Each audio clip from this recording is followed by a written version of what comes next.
All right, today we are going to be doing a 200-hour service on a Rockshox Pike RCT3 fork. We are going to be servicing the lowers, we're going to be fully servicing the air spring and fully servicing the damper. Nothing too complex, and in this video hopefully we will go through everything and make life a little bit easier for people out there in order to do them themselves so they can save some money, because sending these guys into Rockshox these days, or Fox, it is not cheap. I mean, I would say with shipping between 160 and 200 bucks, I believe, fork. That's crazy stuff. So again, hopefully this video will save some people money. All right, next we will go over what is needed for the job. So at a minimum, we will be needing soft jaws for a vise, a shock pump so you could look at the pressure that's in there prior to disassembling and re-inflate the shock when you're done. This is a super handy tool. It essentially sits the wipers into the boot without over pressing it, so super handy if you have it. Technically you don't need this particular one. This one's from Push. It's for 35mm stanchions.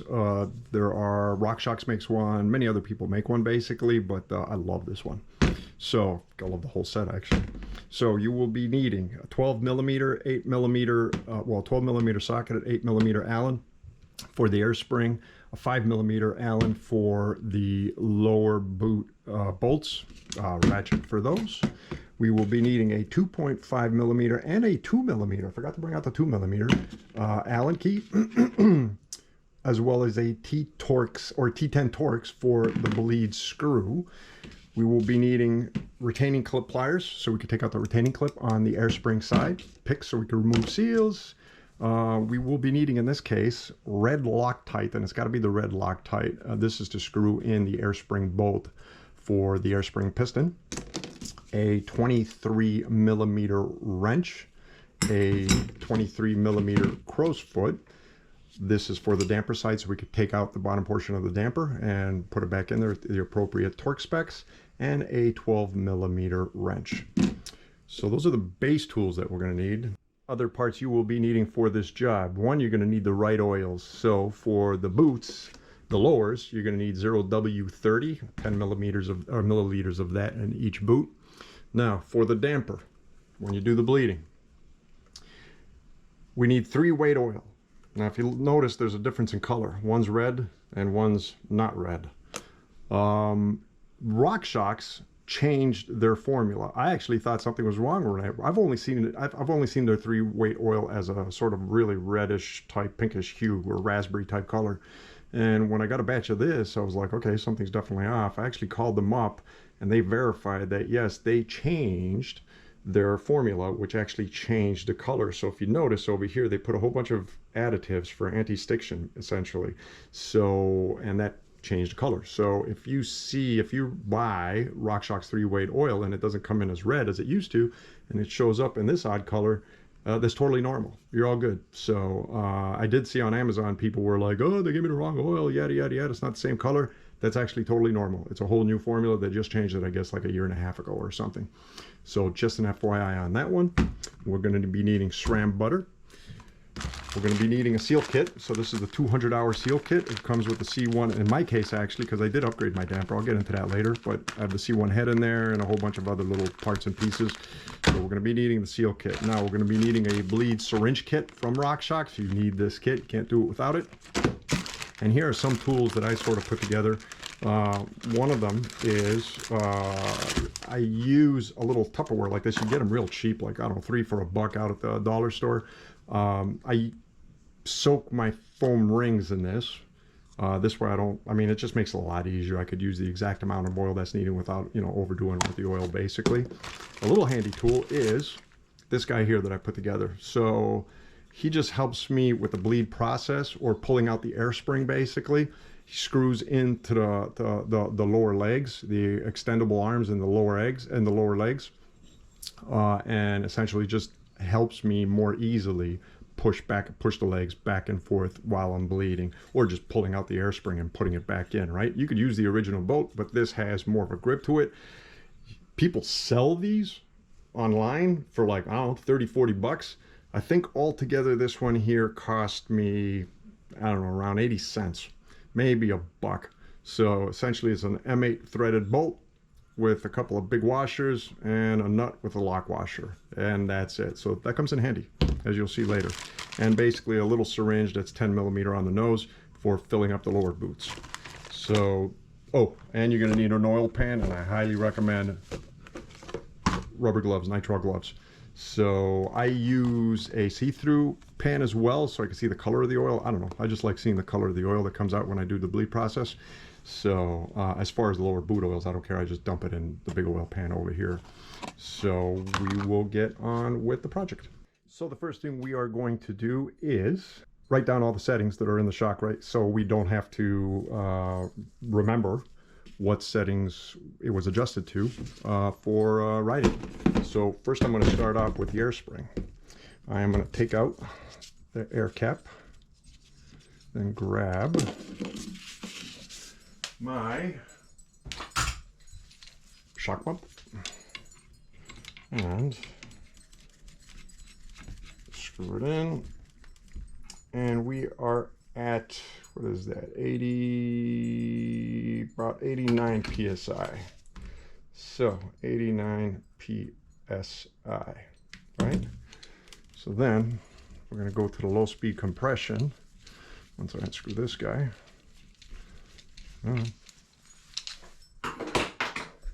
go to low speed compression, and we are going to turn them counterclockwise. Always turn counterclockwise. Anything to do with shocks, you turn counterclockwise. So we're going to count the clicks counterclockwise and write them down.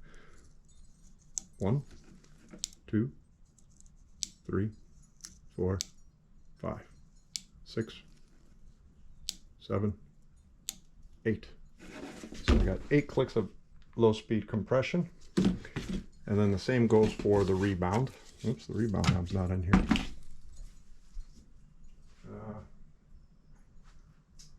That's right. I totally forgot. I robbed Peter to pay Paul on another shock.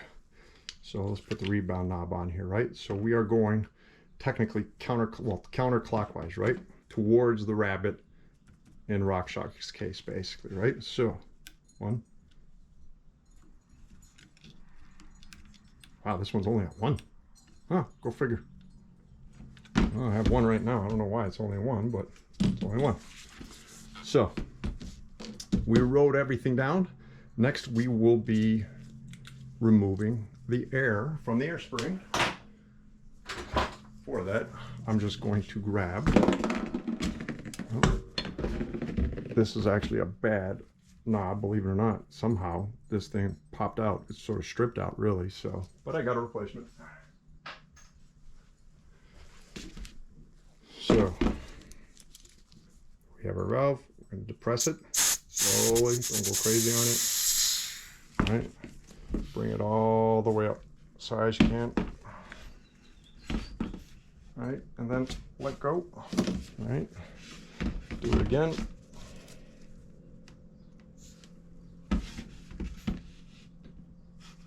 Cool. So air has been removed. All knobs are in the full open position, both compression, low speed compression, and the rebound, basically. Next, we will be removing the lower bolts. And for that, we'll be using a 5mm socket. All right, so 1, 2. Now these things here, we don't want to remove them all the way. What we want to do, oh, I forgot to put a hammer. You're going to need a hammer of some sort. What we are going to do is unscrew these by hand about 3 full turns. So 1, 2, 3.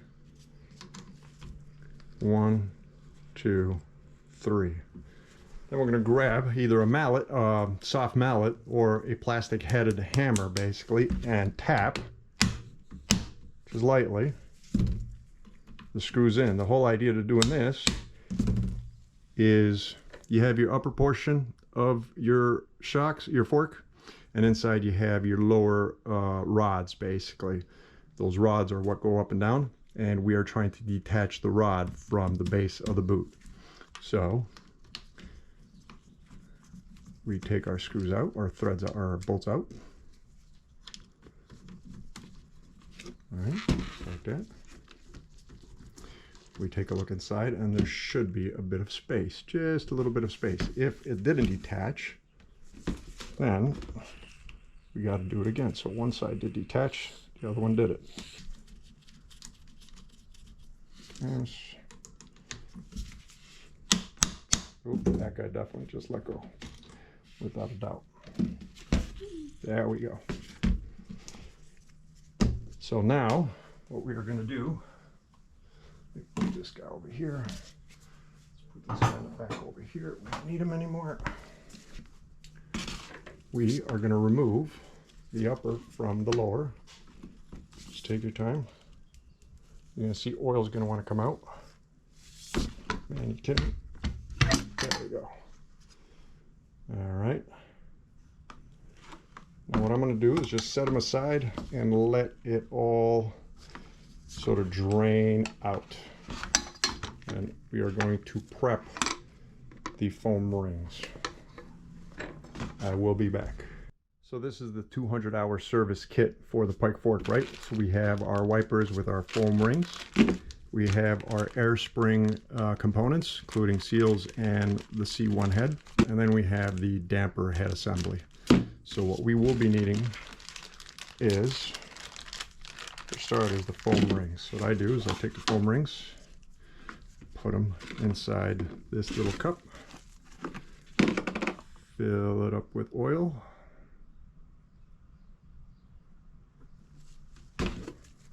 tap them down. The extra oil I will be using. All right. And just let them sit there and absorb as much as they possibly can. All right. We'll put this on the side for now. Next, let's work on the lower boot. So here we have the lower boot. The goal here is to remove the wipers, remove the foam rings, replace the foam rings, clean or replace the wipers, and clean the inside of the boots themselves. So in order to clean the inside of the boots, I forgot to mention before, you're going to need a dowel of some sort, either a plastic dowel or a wooden towel. I use a wooden towel. I use a square wooden towel. You can get these for like a couple of bucks out of the hardware store. And you get this for also about $1 at a hardware store, just in case something gets like paper cloth or paper towel gets clogged in there. You just pop it back out. What I also use is a rubber band, basically. So essentially what I do is I take paper towels, wrap them around here, take the rubber band just to secure them, and then go in there and just clean everything, right? I don't like using metal in there because you can scratch the inside. You do not want to scratch the inside of those stanchions. At least the guides, you do not want to scratch the guides on the inside of those stanchions. As far as removing the rings, this is a super handy tool from Ice Tools. You don't need it. There's other ways to do this, but this guy is pretty soft and he makes removing them very easy.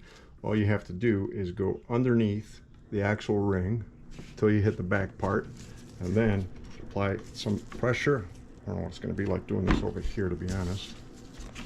Apply some pressure on them. Might have to put them off the ground because it's too high for me. Actually, you know what? I forgot to say, I'm going to save these seals, these wipers. So, and it's a little too high. And basically just lift up until he pops out, just like that. See, this guy does a really nice job. I've never seen this tool damage a wiper. Maybe others have. I have not, right? So again, we go underneath. I'm in a little tight space over here, so making it a little bit more difficult for me. Put it underneath between the foam ring and the wiper, and stupid camera. There we go, and pop them out. So we have our wipers out, and here's our foam rings, which aren't that bad. Now, actually, these are pretty clean. I still changed them. I buy these in bulk because I literally keep up with my 50-hour services. I love freshly serviced forks. I find it's a world of difference when it comes to riding my bikes. So on all my bikes, I regularly go through the lower 50-hour service. So I'm going to toss these guys out. Next, what we are going to do is take alcohol, spray them on the inside. I do them one tube at a time. I plug my hole at the bottom, or I plug the hole at the bottom, spray it with alcohol, put a good amount in there, then I just shake them, shake them, shake them, shake them, shake them, and I open up the hole and let it just pour into the oil pan. Basically, I do that for each side, and then I go in there with a dowel and paper towel and clean and absorb whatever I can on the inside. So let me get that process started. I don't think I need to show you the inside cleaning, and I'll get back when I do the dowel. So next, what we're going to be doing is going in there with the dowel, right? So what I do is I take this dowel and wrap. I leave some paper hanging off the top, and then grab the rubber band,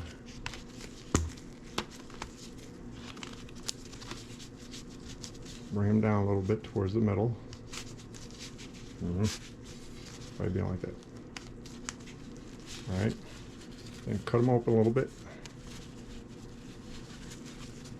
All right, and what we're going to do is start. I'm going to spray down the inside one more time, just like this. I'm going to put this guy in here, and we're going to turn him this way. So in this case, counterclockwise, so the towel doesn't wrap up inside. So first let's put them in this way, and then we turn this way, and we just go up and down. Let them sit at the end for a little bit. Let them soak up some of the oil at the end, at the bottom over here. Right? The whole idea is to clean this guy best we can. Absorb whatever we can. Maybe take out some particulates. All right. And that's round one.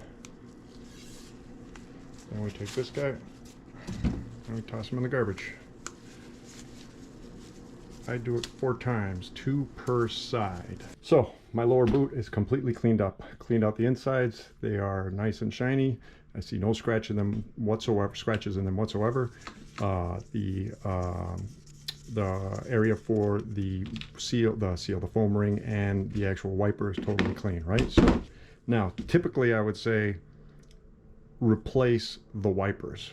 I'm not going to replace them. The ones that I have in there are brand new, basically. They're 50 hours. There's no need to replace these things. I mean, these 50-hour kits are getting more expensive. All these kits are getting stupid expensive. So what I'm going to do, since these are still in great condition, there's absolutely no nicks on them. Basically inspect them. If there's no nicks, no stretch marks, no oblong, nothing that looks like weird, right, that doesn't look normal, it's okay to use these. But again, I service my shocks pretty regularly at 50 hours. So, I mean my shocks, my forks, and my shocks really. So I am going to go ahead and clean these and reuse them. We had our seals, or our foam rings, soaking. All right, now we are ready to take them out. Press them down. I mean, these things should be completely saturated with oil, right? And we are going to take them and we are going to install them right at the bottom of the opening, just like that. Tuck them down, make sure they're seated nicely. That's number 1, number 2. All right, make sure it's flat, make sure they're not warped. Absolutely make sure that they are not twisted. All right, so, and then we are ready to put on our wipers. Now what I do is I put just a little bit of just a thin coat of SRAM butter, only to make it easier to remove the next time I service these things. Basically, I've never had them pop out. In fact, the only wipers I've had pop out was from an older Reba, over 10 years ago now. But I didn't do this back then either, so just a very thin coat, just to keep things conditioned on the rubber. All right, so then what we do, we take this guy, actually take out the spring, put them in the install tool. All right, let's move this guy aside before I make a mess over here, because I've never done this on a table like this. Well, I have actually, but not in this scenario with so much stuff around me, right? So then we put them in the middle, and the nice thing about this tool is I can literally do it by hand. I don't even have to squeeze them down, right? And I can check them to make sure he is level. And if you look at him, he is perfectly flat. You want that rim to be perfectly flat with the metal area around it, right? So he is perfectly installed. So now I grab this guy, just put a thin, oh, I already did it actually. Totally forgot. All right, so we put him, oops, take out the metal band. All right, and just a little bit of pressure. Well, not a little bit, but take a look at him and boom. Perfectly aligned all the way around the middle. All right, so then what we do is take a nice dollop of grease and we line them all on the inside. All right, I go pretty generous over here personally. Right, so essentially the inside of the wiper is concave and we're just trying to get a good amount of grease on the inside over there, right? Don't go crazy and get too much grease on the outside. It's just gonna be more for you to clean later.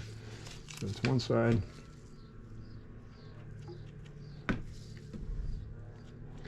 And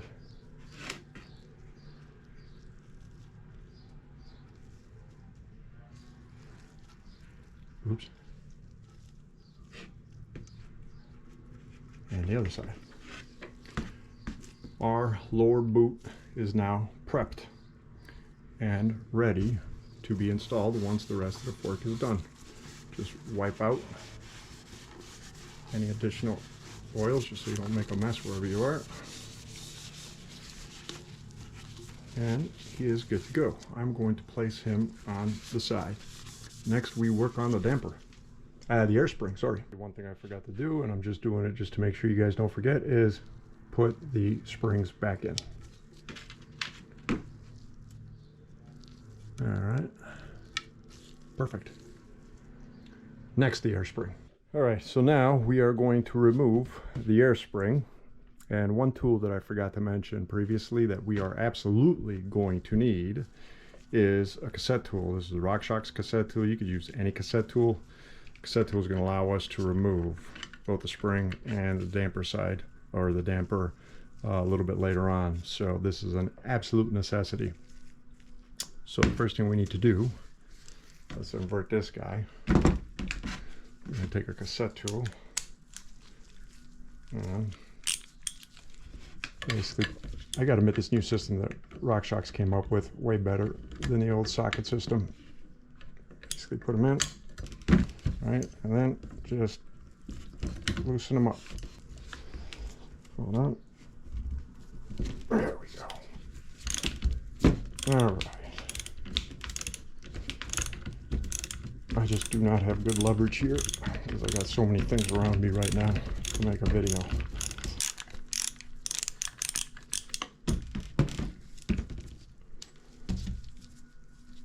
Do this by hand.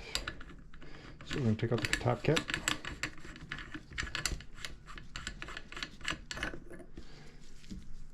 Here's the top cap. You have your tokens. You have your top cap. On the top cap there is a seal. Right, so what we're going to want to do is replace this seal that comes in the air spring seal kit.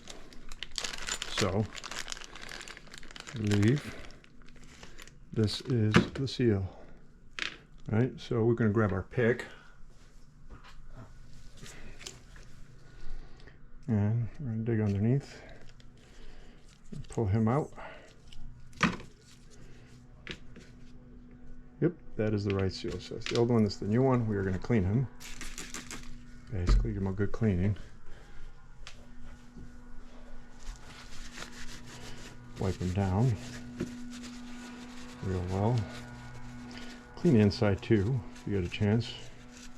It's a good opportunity to do that. In fact, what I'm going to do is pour alcohol on him and dump him in the oil pan.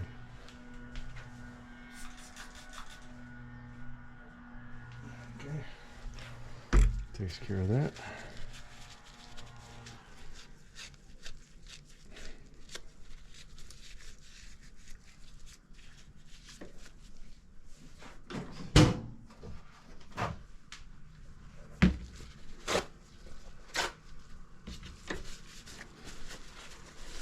So now we're going to put the new seal on this guy. It's nice and clean. Now on the seals, always put a little grease on them. Saran butter in this case, dynamic grease, silicoleum, whatever you like. Always grease seals. I'm going to slide him back on. Alright. And our top cap is ready. Just put a little thin layer of grease on the outside, so this way it doesn't get stuck like you got stuck before. Maybe I forgot to grease him last time. So next, top part is open. We have our spring at the bottom. At the bottom we have a retaining clip. We're going to use our retaining clip pliers. All right.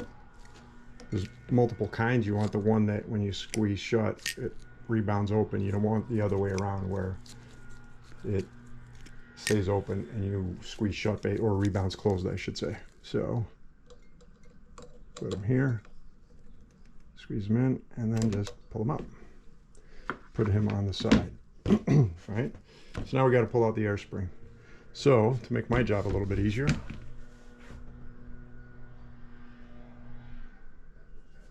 I already brought the tool out. Sorry about that. Like I said, I built this tool. It's an M8 thread, I believe.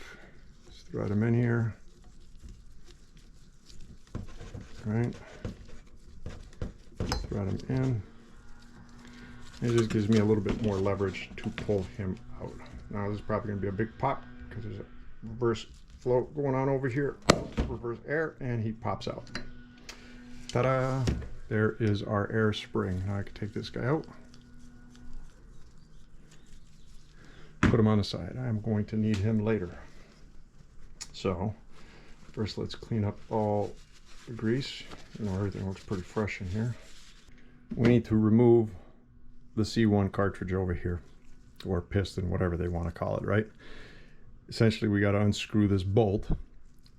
There's two ways to do it. Well, the best way you could do it is take a 12mm socket and then an 8mm Allen on the top over here. Okay, fits nicely. Now what you can do, you can try them by hand, see if that'll work, or, which it will work actually, or you could put them on a vise and connect the 8mm to the vise and then just unscrew the top part, and that's what I will be doing. So basically this is the setup that I was talking about. We take an 8mm Allen and we lock them down into the vise, put the piston part, or the top piston part of the air spring, into the 8mm, and then we have a 12mm nut at the bottom. Right, take our 12mm socket. Make sure this guy's, yep, screwing. Oh, camera's in the way. And then we just take this guy and just be careful because he does wobble around, and basically just unthread him just like that.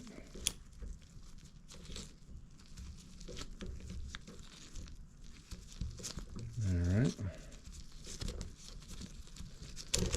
Ooh, that was unexpected.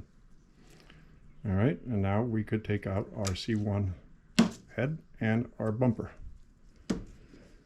So let's disconnect everything and we will get back to the cleaning process. So we have our old C1 head and the nut put on the side, and the seal kit they give us, or the air spring kit, they give us new heads, as well as, well, actually the head actually comes with the seal. And then we have this guy, but this guy's I wonder what he's for. He's not for this shock. He's probably for a different version of this shock. This is a quad ring. Actually, this would be nice if they gave these for the damper side. I'm going to put that guy on the side. We don't need him for this particular shock, or fork, I should say, sorry, right? So we are going to take our air spring.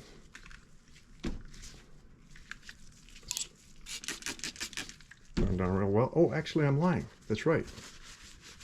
We do need that guy. He goes in, he replaces this guy here. So let's take our pick and remove this guy. Jeez, what was I thinking? put him on the side since we don't need him anymore. Clean the inside. Okay. Let's take this guy, quad ring, grease him up real good.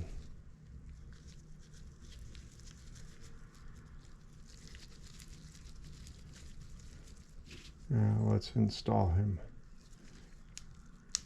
Boom. Just like that. Make sure he's even all the way around, right? So now, let's take a little bit of grease, put him up and down the shaft. Let's install our bumper. Then we're going to take the C1 head and we're going to grease the inside just like that.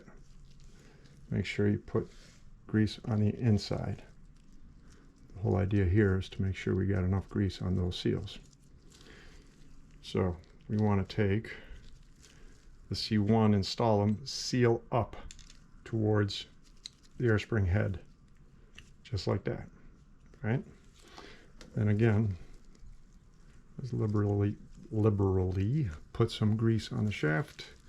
So we're going to shaft back and forth, put grease on the other side of the shaft. Getting no stiction, getting a little bit of stiction there, put a little bit more grease. This guy's doing good. Oh, that's feeling a lot better. So basically, if you feel like it's sticking or locking, then you need a little bit more grease on the inside. And this guy's good to go. Now, what we're going to have to do is clean the bottom of this guy. The bottom of the air spring, the threads, make sure they are spotless because we are going to be needing the red Loctite in order to secure this bolt back down. Alright, in fact what I would do is take a little towel, a little alcohol on him, and then just clean the thread part. Just like that. Okay. So now, with my fingers, let me get the Loctite.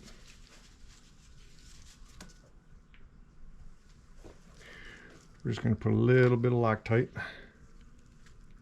on the bottom.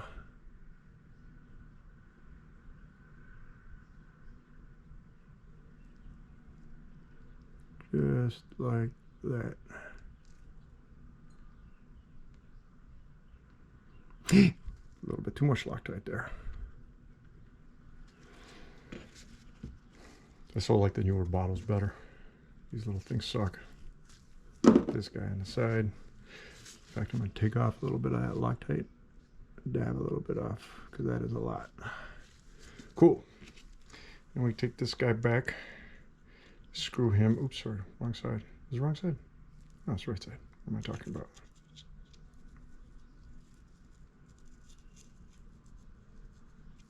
Actually, am I? It was the wrong side. All right, so we screw him back in. And he gets torqued down. We need to torque this guy down. So basically that means we put him back in the vise as it was before. Where is the head? Let's put this guy all the way down. Do I have the most room? There we go. Put him in the vise. So let's make him straight. All right. Let me adjust the camera. I will be back. We take our torque wrench and we have to torque this bolt down to 3.3 Newton meters. So, 3.3. Oops, I forgot that. It would help if I actually put the socket on there.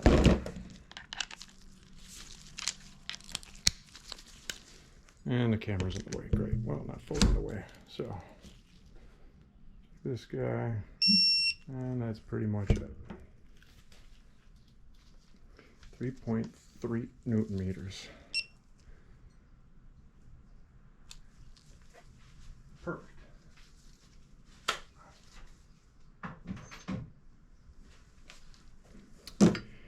And our air spring is officially done. Now we clean the inside of the tube. Let me remove this guy from here. Set him aside. Let's put him side over here. Some stuff here I don't need. Well, I will be needing him in a bit, actually. Put him aside, and we will be needing this guy. So basically, this is a simple process. What we're going to do is we're going to spray the inside down with alcohol. What I do is just spray them, hold them with my hand, fill them up with a little bit of alcohol, shake them back and forth, shake, shake, shake, shake, empty them out, and then take towels with the dowel and basically wipe them down. So just like this. And shake back and forth. And empty them into an oil pan. Okay, it's done. Let's grab a paper towel. Bunch them up in here. Bunch them up real well. And just slowly push them through. Turn them inside out. Bunch them up real well. And slowly push them through. Now inspect inside and make sure there are no scratches.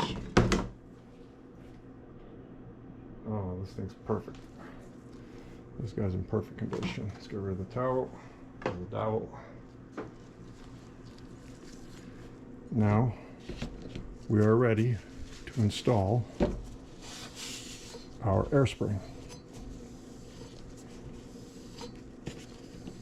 Yes, down, so a good wipe up the threads down here, or at least inside the retaining clip bevel over here. Okay, so as far as our air spring goes, a couple of things. Ceramic butter. AW3, 030 weight oil. We want to grease them up real well on the top of the spring. Grease up this guy, this seal over here real well. And then before putting them in, we want to pour a little bit, basically fill this concave area with 0W30 oil. Okay, so let's start first by greasing this guy real well.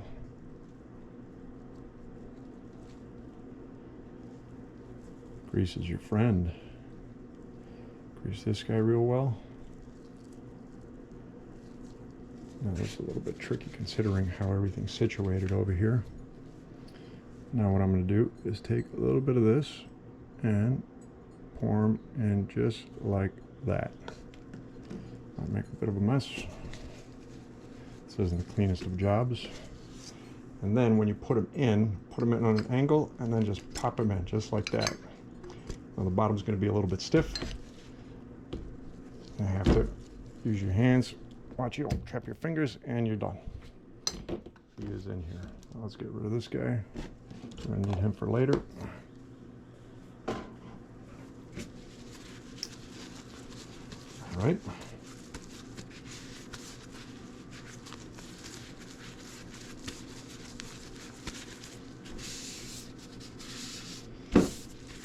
Cool. So now we put our retaining ring in. Now the retaining ring has a round part and a sharp part. The sharp part faces bottom. The round part faces the top of the fork, right? So we grab, make sure we got the sharp part. So this is the sharp part. Put them inside, just like that. Squeeze them and pop them in. Spin them around. If he's moving freely, that means he is installed. So now we take a little bit of oil and a syringe, and we put 3 milliliters of oil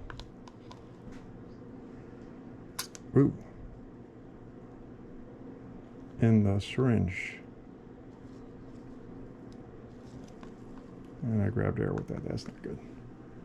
I don't want to do that. Boy, this is a stiff syringe. Why so stiff? Hold on.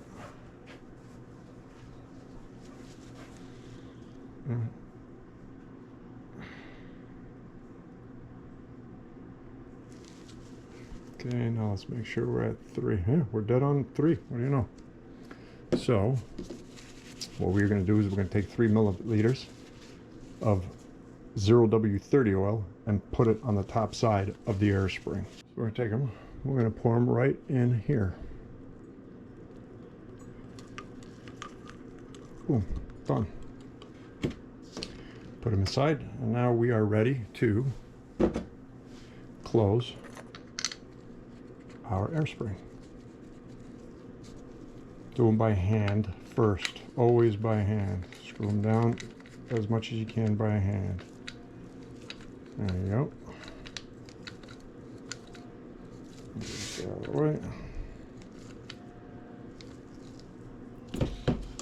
Get this guy. Let me close this guy before I make a mess and get him out of here. All right. Need him for later. So then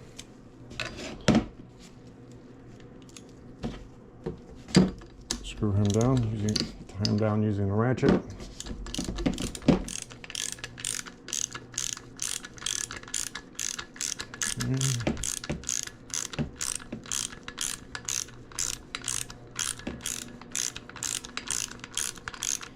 Holy cow, I'm down to 14% battery already. Jeez, man. Crazy.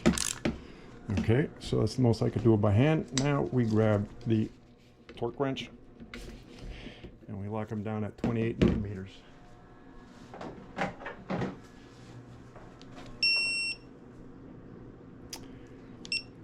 19 newton meters and 28 newton meters. Ooh, this is going to be weird for me. I might have to do this off camera. Okay. Maybe. We'll see.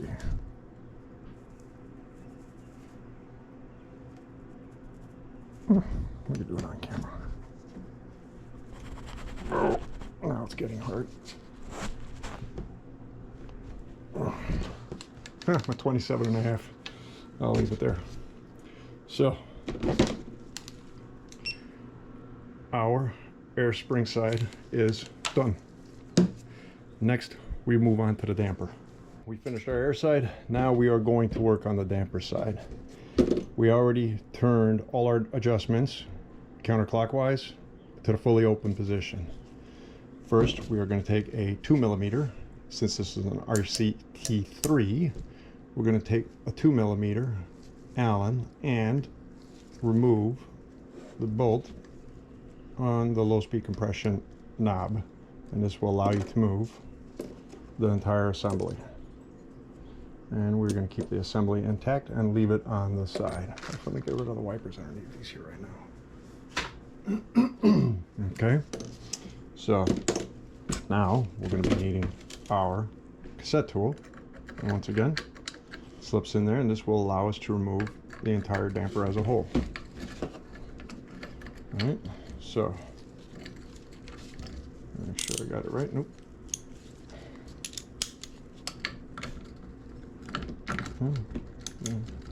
Oh. Okay.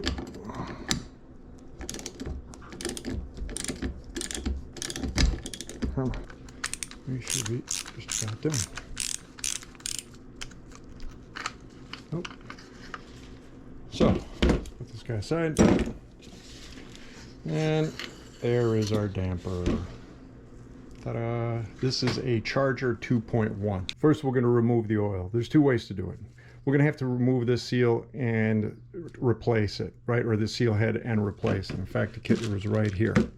And then we also have to replace the seal at the top part, right? Now, what you can do is start off by taking out the head, separating the lower part of the damper, and then emptying out the oil. I'm going to try, sometimes that could get a little bit messy. What I'm going to do is simply take a 2 millimeter, only because of where I'm at, 2 millimeter, a T10 Allen. See what I mean? I don't get it. Every other bolt was an Allen, and now out of nowhere, boom, T10. So grab, this is our bleed port, by the way, I forgot to mention that, right? So what we're going to do is empty out our bleed port. We'll open up our bleed port. Oil's going to come out because it's pressurized, somewhat pressurized, right? Watch out for the gasket on the bleed screw, right? And then we're just going to turn him over and compress him and let the oil come out, just like that. Watch out so he doesn't make a mess. Just keep on pointing him down. Just open him up, close him down. Actually, that oil's pretty.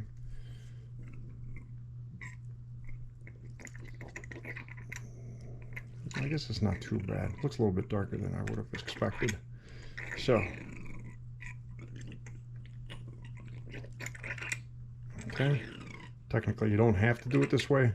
I just do it this way because I find the other way you're going to be left with a completely open bath of oil, essentially, in one wrong move. And where I'm at right now, I don't want to get oil everywhere. All right, so we have our damper. We took out the oil, put my soft jaws in the vise. You have two ways of doing this. You could use a flat soft jaw, and if you notice on the damper body, I don't know how, maybe on the white background, there are two flat spots. One right there, I don't know if you can see a reflection, the other one right at the other side. So you can connect the flat soft jaws to each side, lock it down, and then unscrew the seal head. In my case, I have a soft jaw that has circular cutouts, and it happens to fit the tube nicely. All right, lock it down. Now, I will say something about these 3D printed soft jaws. I'm not totally sold on them. A lot of times they don't work all that well, to say the least. So we take our 23 millimeter wrench, and make sure we're not spinning at the bottom. Yep, and we're good. Basically, keep your hand on the bottom. Make sure it's not spinning. If it's spinning, that means you didn't lock them down right, or is not tight enough on a soft jaw if you're using a similar setup. So just loosen them up, and basically we are about to remove. Now there might be a little bit of oil. That's why I took all the oil out before, because this would typically make a pretty big mess. And there is our assembly. We have to change out that seal, right? Or the seal head, basically. So what we're going to do is pull the old seal head out, put them aside so we don't mix them up. We're going to take grease, put them on the seal head on each side. All right. And then we're going to take them and we're going to put them back on shaft. Oh, thread side up, basically. So you want the threads to be pointed upwards. Now there is a seal down there that you're going to have to go through, right? Oh, great. That was completely unexpected, but anyway. And for now, this guy is ready and put on the side. So next, let's dump out what other remaining oil is inside the tube. All right, like I said, I like removing the oil from the bleed port only because it's easier to control. Okay, so let's close up our damper now, or at least our lower part of our damper, right? We are going to put him, now that he's all clean. Now, you can put alcohol and flush out the inside of the entire damper. The alcohol is going to go all the way up to the inside of the damper body here. Let me show you, actually. So what you can't do is like fill it up with alcohol basically and then flush it back and forth, and this is where your shims are basically, and up here is essentially your damper body where all the oil resides, and then you have your pin and your controls, right? But I don't know, I just don't trust you'll be able to completely remove all the alcohol out of there when you're all said and done. I mean, just from the shims alone, that's a pretty tight stack in there, right? So I typically don't. I mean, I try and take care of my stuff. Well, try and take care of my stuff. I mean, I try and perform, you know, the maintenance, the suggested maintenance schedules. So I'm not really ever too worried about doing that, right? So right now what we're going to do is close this guy up. So we're going to put him back in a vise. Okay. Back in a vise. And we're going to take the seal head, brand new seal head, right? Oops, let me put a little bit of grease on that little seal. There we go.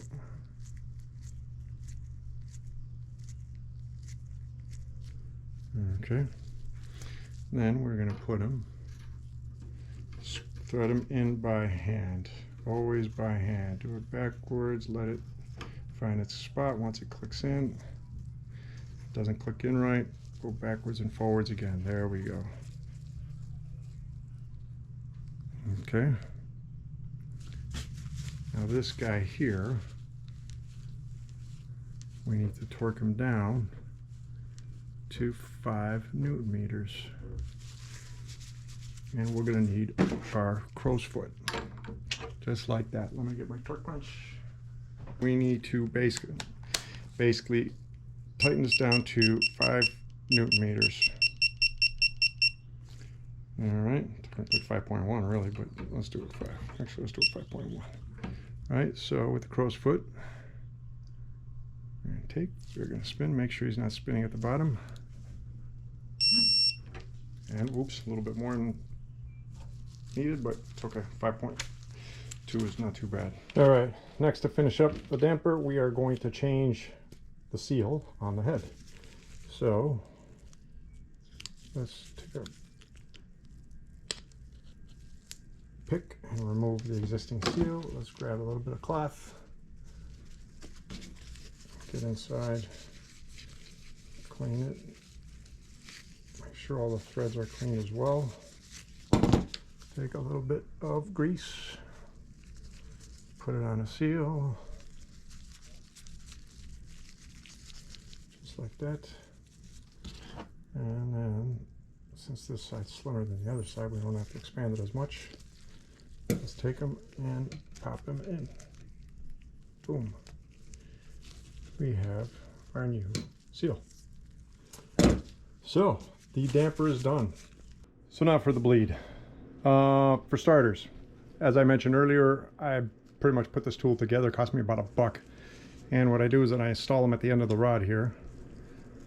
And this just helps me more easily or more comfortably push the rod in and out as I'm trying to create suction and evacuate air from the damper, from within the damper, right? So now what we do is we take the damper and I put them on an angle on some soft jaws. These are really soft jaws, maybe a little too soft. And I have the bleed port sticking upwards basically, right? So I don't like doing them completely up. So lock them down in the soft jaws, make sure, man, these are really soft jaws. These are new soft jaws, I've never had them before. I just bought them for the first time, just check them out, and they're too soft.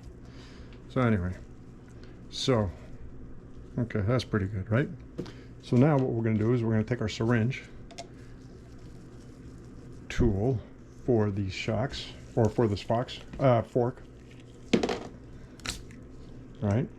And then I'm gonna take new fork oil, make sure the fork is extended, the damper is extended completely, and just pour in some oil and then let him absorb slowly but surely. I don't know if you can see that in the camera. Let me see if I can get a better camera position for this. All right, let's try this camera position. So, filled up the syringe, left it empty right now. We don't have the plunger in there, right? And we're just slowly going to go back and forth, bring it all the way down, and just let it soak in the oil as we bring it out. All right. Air is coming out. Oil's going in. So let's put a little bit more. We will eventually put the plunger in the syringe. First, let's try and get as much oil in there without completely overfilling it, so we don't make a mess.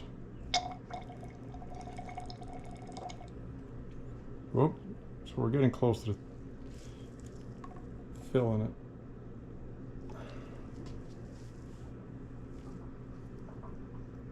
All right.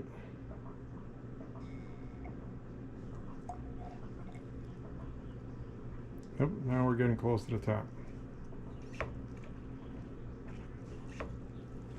Now we're just forcing air out.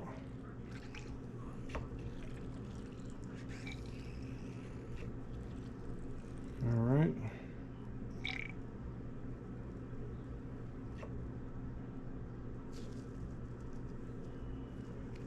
So now,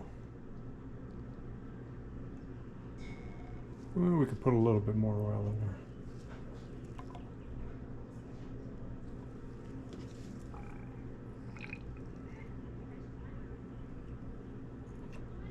Okay.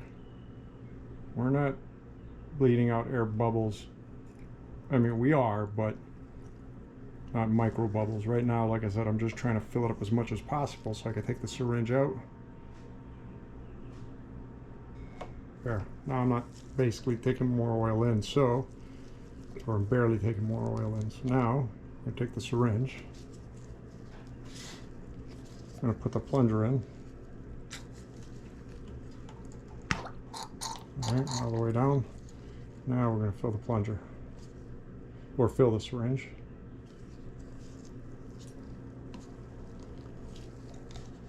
I'd say fill about halfway. See, we didn't make a mess doing it this way. Just a little bit of a drip.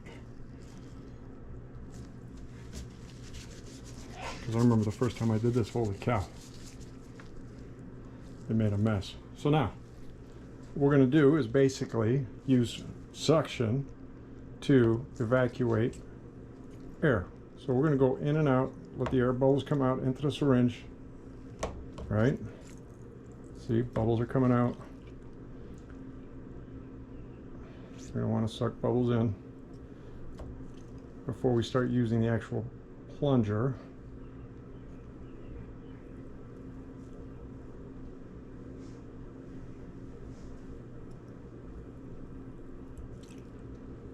Let's try and get as many air bubbles out this way first. See what I mean? We're still able to do it. Still bubbles coming out. Out the bubbles.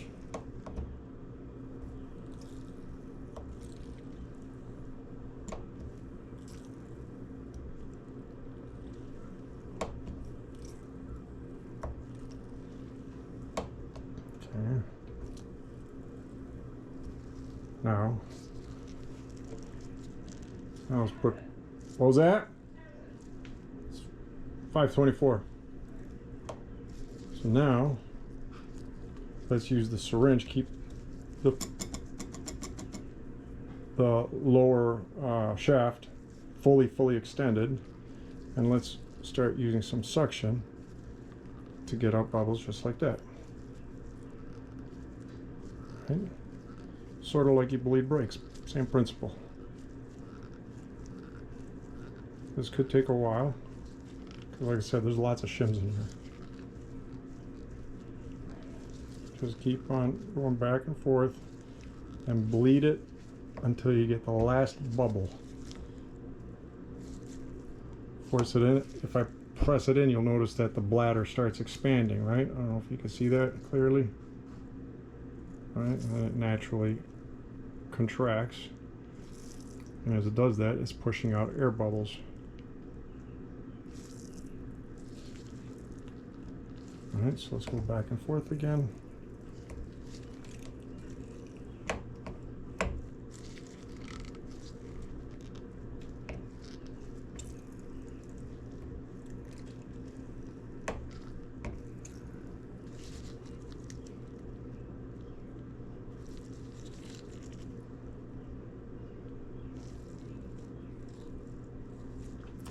Let the bubbles settle. As you see, there's lots of little bubbles in here. Let them settle all to the top. Give it a couple of taps to help it. Okay. Back and forth again. And we're still collecting little bubbles. You want every single little bubble out of here. Forks and shocks do not like air in their oil when they are sealed.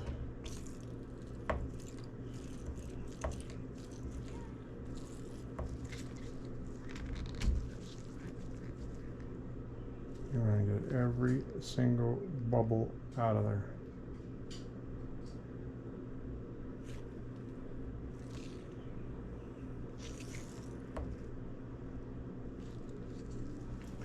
Let all those rest.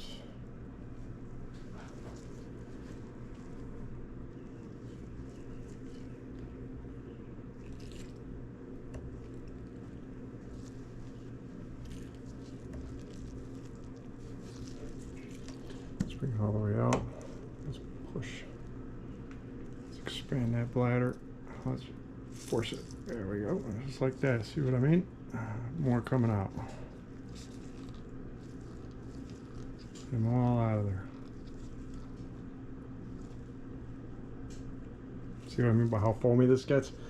Now imagine if you got air inside here and it's just bouncing up and down, the whole damn damper is going to turn this foamy.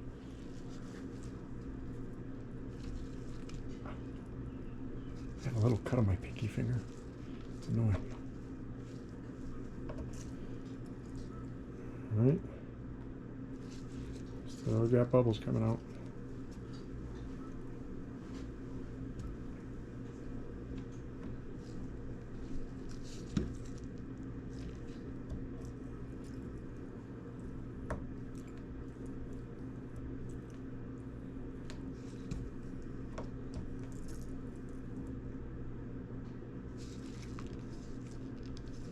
I'm gonna have to empty this syringe.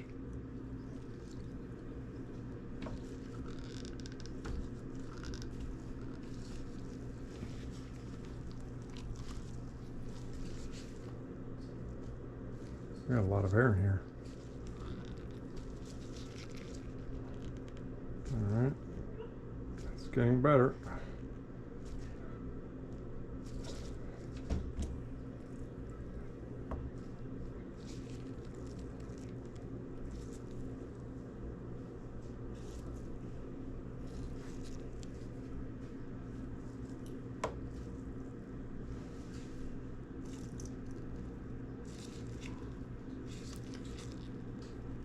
Like I said, you want to get it where you don't see any bubbles. Right now, I can see some bubbles still stuck. Oh, I got the one that I was going for.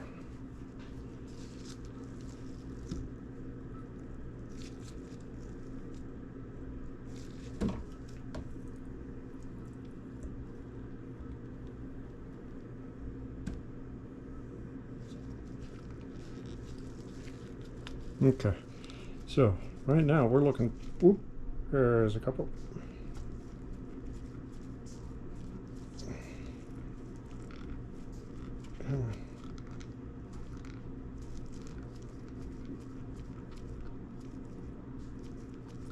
Okay, let's try this now.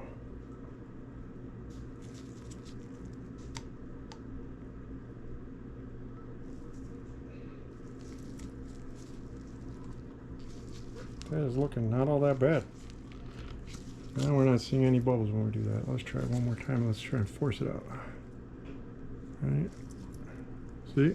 Oh, another couple little bubbles. I want to get them all, guys. Or girls, both. All right. That is looking pretty good.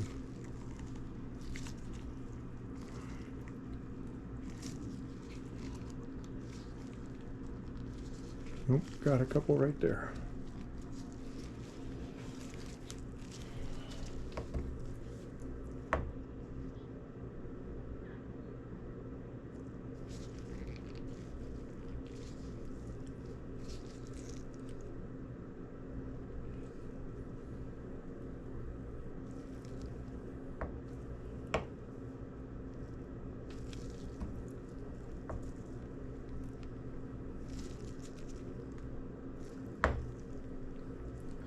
Go back and forth, create suction, try and force it out. See, now we're looking real good. Haven't seen one.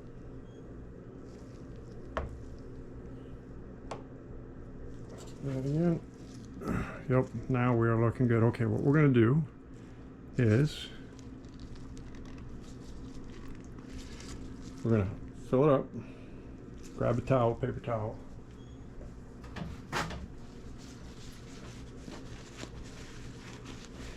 Just like brakes. Something's going to want to come out, right? So what we're going to do is we're going to expand the bladder, fill it up, and then let the bladder naturally contract. Okay, that's going to be its natural pressure. So we are going to take out the syringe. Some oil will come out just from pressure. And we're going to take our new bleed screw. Hence why having an oil pan underneath is a good idea. Okay. So,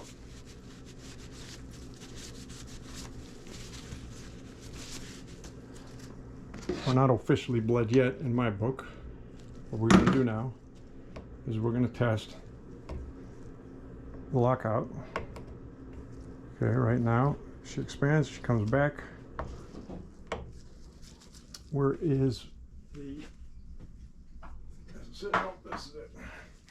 Grab our 13 millimeter, put it at the bottom. This is half lockout, and this is fully locked. And I'm getting some pretty good pressure. All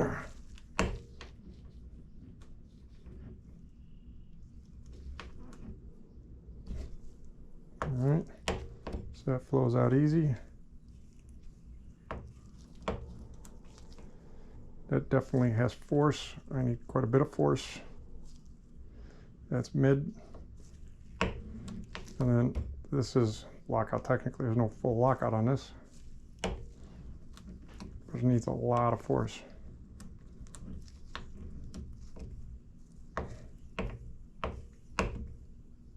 All right. Mid. And lock. Oh, a lot of force. Cool. So, actually, let's put it the unlock. Let's cycle it quite a few times. One. Nope. Let's cycle it a bunch of times.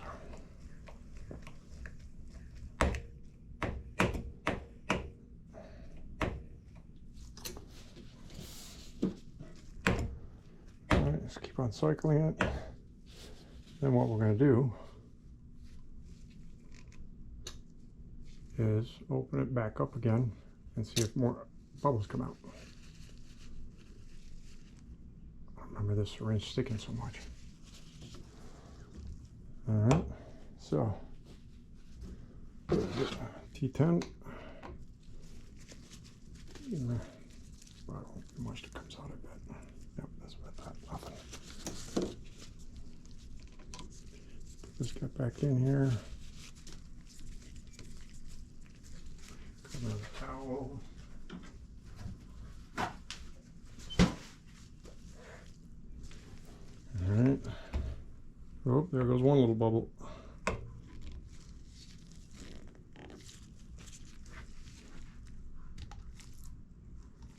Oh, see what I mean?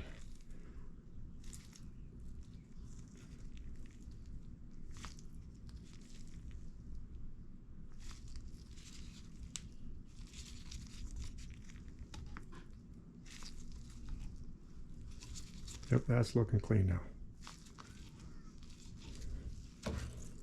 They're looking real clean. Let's see if pressure on them.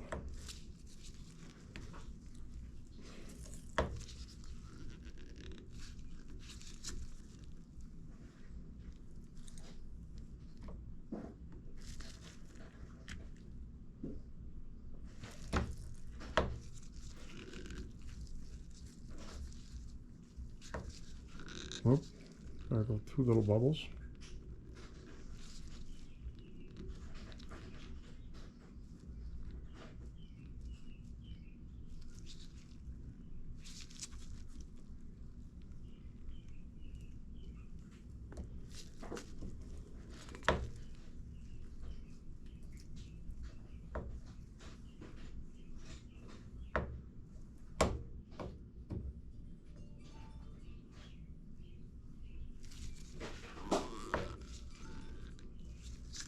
Cool.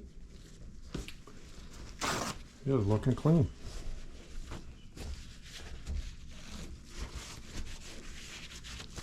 Hey. How's it going? Fill up again.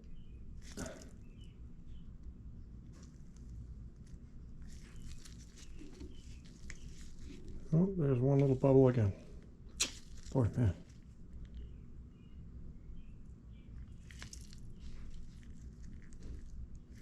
Well, I would like to,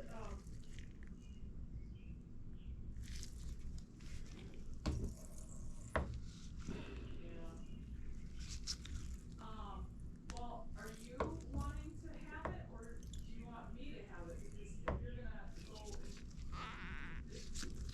and... Oh, can you hear me? And Okay, I said, well, do you wanna, like, rent it, or, because, like, can you hear me? Hello? Yeah, can you hear me? Hello? Yeah, can you hear me? Yeah, can you hear me? Hello? Hello? all right. No bubbles, no nothing. We are good. Let's fill it up one more time. Naturally contract.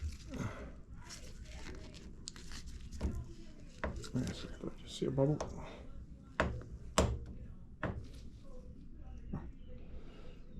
right, let's do this one last time.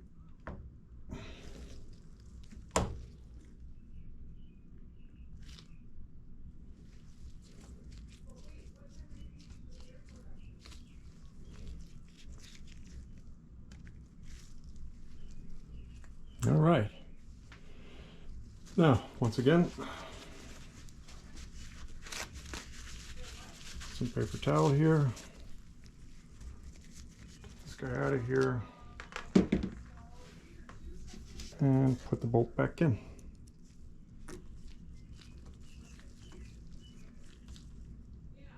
Or the bleed screw, I should say. And we are bled.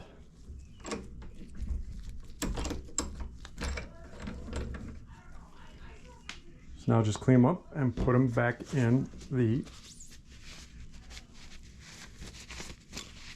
fork body. So now let's clean the inside of our damper tube. Just as before, we will grab a little bit of alcohol, spray it in there, shake it back and forth a bit, empty it out. All right, and then take a towel and drag it through with a dowel.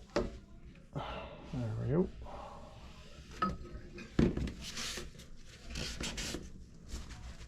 That's cool. All right, put this one here.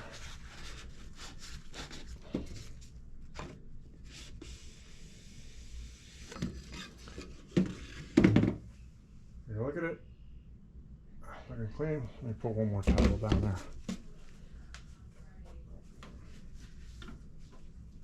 All right.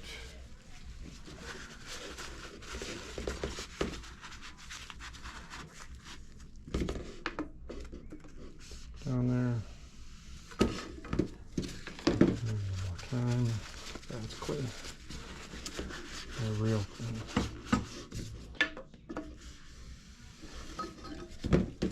All right.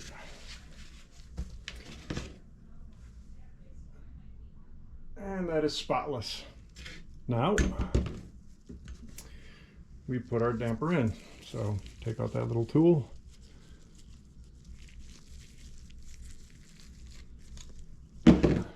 Right, put a little bit of grease just on the outside, just to make it easier to take off later.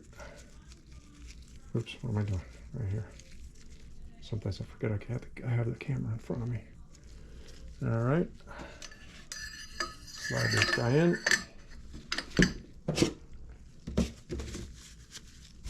Grab your cassette tool, slide it in by hand first. Should not stick. go in by hand. Swing backwards until you feel the click, and then when you feel the click, you should go in there. Why? Is he sticking?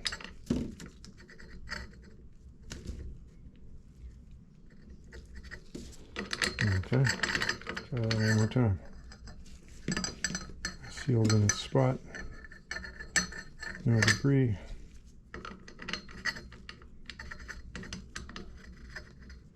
And really click.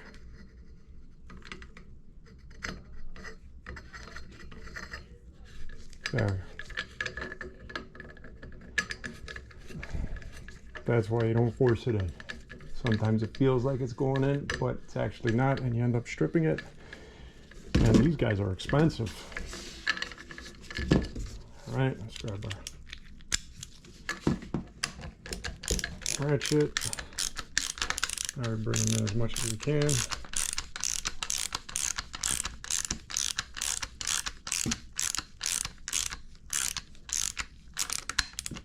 By hand first. Okay. Now we bring out the torque wrench. We don't need this guy.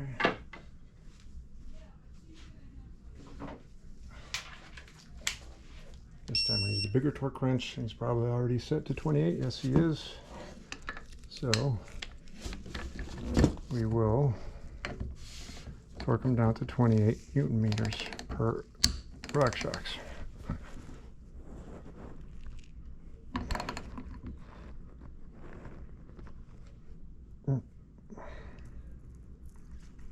Yeah. 28.3, good enough. All right, so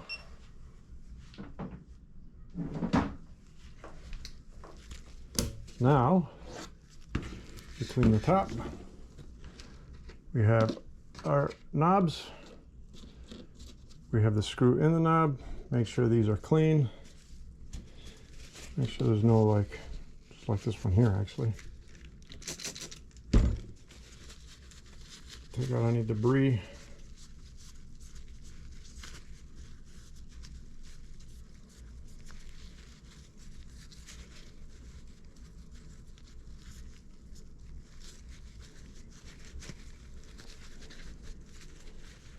On the outside, dust collects in here. Sometimes it gets all grindy. All right. Clean this guy as well. Make sure he's all clean. So now we put on the caps. Now, technically, there's only one way to put on the cap. Let me move this guy out of here. All right. So you have the long side and the short side. Ultimately, if you don't put it the right way, these knobs will lock out, will bump into the crown over here, right? So you want to be able to go from open to firm without knocking into the crown, basically. If I did it the other way around, I wouldn't be able to turn it to turn the knob, right? So now we're in the fully open position. We know that, well, we could test it, but we want our low speed compression in the fully open position, and basically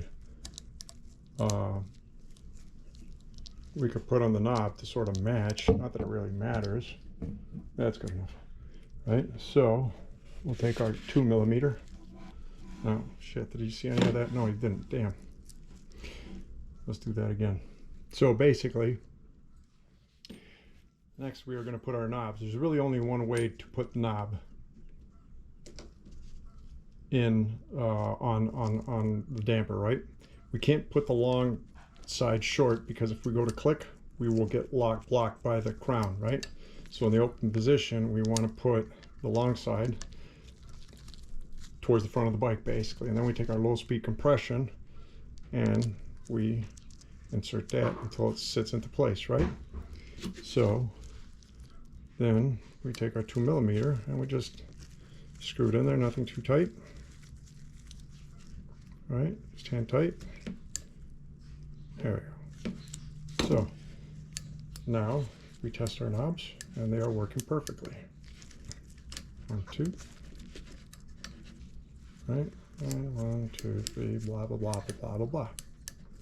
So our damper is done. I didn't change out the ring. I'm going to keep the existing ring, nothing wrong with it. I'm going to leave the other one for later just in case I need it down in a future date. So next, let's spray these guys down, and we are going to reinstall the lowers and finish up the shock, or the fork. So let's bring this home. We're going to need a little bit of AW or 0W30 oil. We have our bottom bolts, and we are going to change compression washers on them. They come with the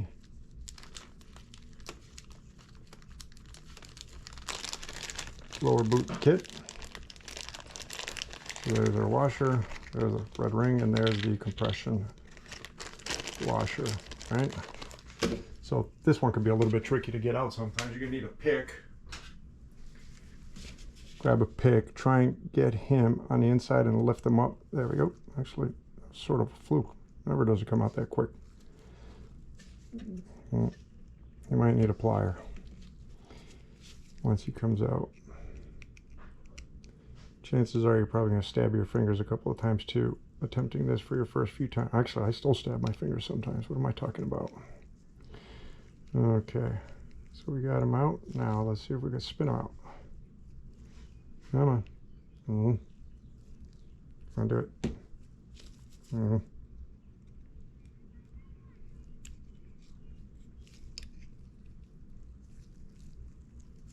Okay. Yep, I probably need a, oh, maybe not. I might luck it out without a plier this time. Sometimes you can't do is just grab a plier and unthread it. Depends on how these things crush. So this guy's going to come out with that one, so I'm happy about that. There's one less thing. So actually, let's clean it.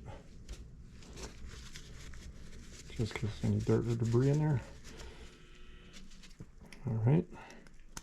So that takes care of that guy. Then this guy over here, we take him out. If you notice, the bottom has a bezel or bevel. Clean this guy good. And we put the bevelly part on the bottom, the flat part on top, right? So these guys are going to be ready to be installed. Let's get rid of these guys.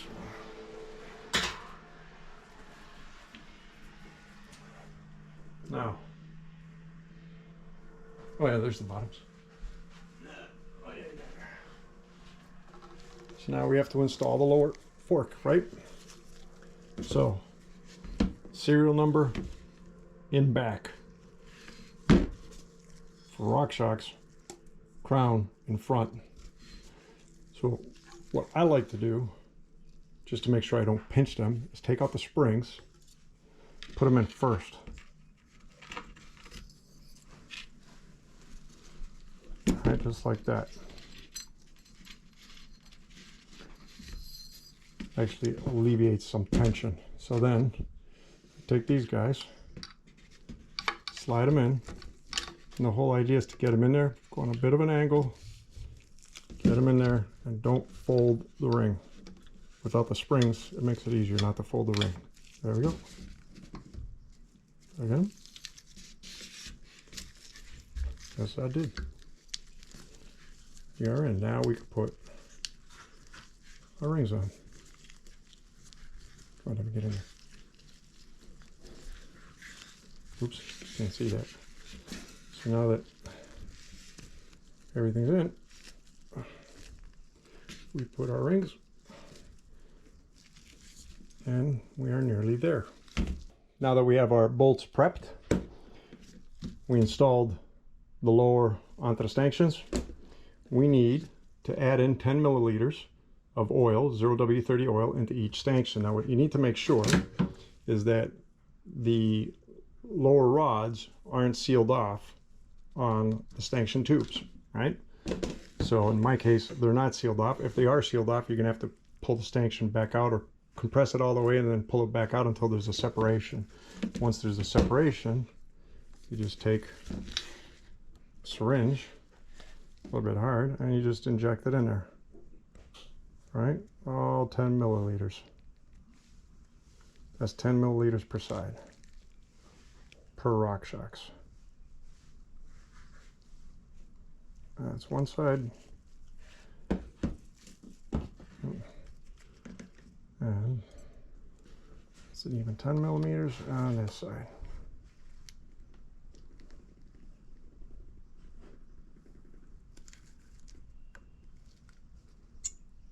All right. So now we've put in our plugs. On the damper side, we're going to put the bolt with a hole in it because the damper knob goes through that hole. Well, actually, before we do that, that was dumb. What we need to do is compress the fork until the rods top out at the bottom, where you can see the actual threads, right? So we got this guy here on the damper side. Then we have this guy here on the non-damper side. The spring side, and we're going to need a 5 millimeter to lock them down. Where is my 5 millimeters? Is it 5 or 4?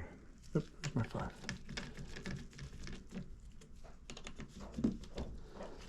All right, pour that guy back into the big bottle.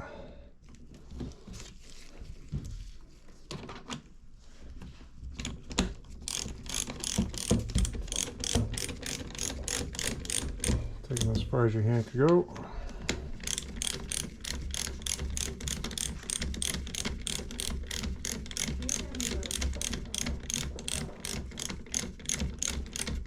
Then we use a torque wrench to finish them off.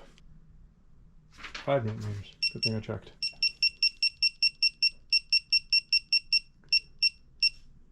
I don't know why I thought it was 7. So, put them in here.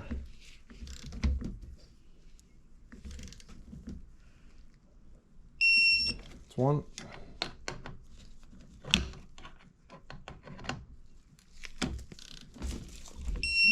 Oop, that guy's already there. All that's left is to install. This is actually a new rebound cap. Install the rebound cap. Now we are on the full open position, so I like putting the knob up, and then all we need is, I believe, our 2.5 millimeter, right? Yep, our 2.5 millimeter, and just don't over tighten him. Just let him down there until he doesn't come out. Wow, why is he over tightened? Jeez, there we go. There we go. So that's pretty much it. That is a full 200-hour service for a Rockshox Pike fork. Same procedure for quite a few of their other forks. Not all that much different. All that's left now is to put the air back into the air spring, adjust the knobs to the measurements, or at least the numbers that you recorded down, and install it on the bike.